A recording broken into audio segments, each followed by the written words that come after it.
میرے پیغمبر نے فرمایا جدو والدین اپنی اولاد دے حق اندر ہاتھ چوک کے دعا کر دے والدین دے چکے ہاتھ اللہ کدی خالی نہیں موڑ دا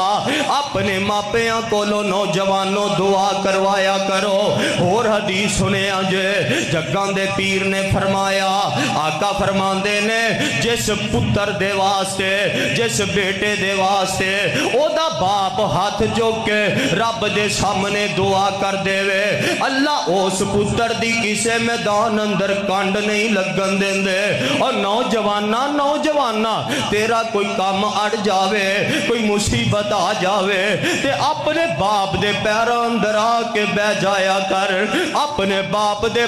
بڑھے ہاتھ چوکے کمزور ہاتھ چوکے آسمان وال کر کے تے اپنے ابے نو کیا کر اے ابا جی میں فلاں مشکل اندر پھس گیا ماں فلاں مصیبت اندر پھس گیا ماں میرے واسطے دعا کر دے وہ او میرا تے ایمان ہے اللہ اس بابے دے ہاتھ خالی نہیں موڑ دا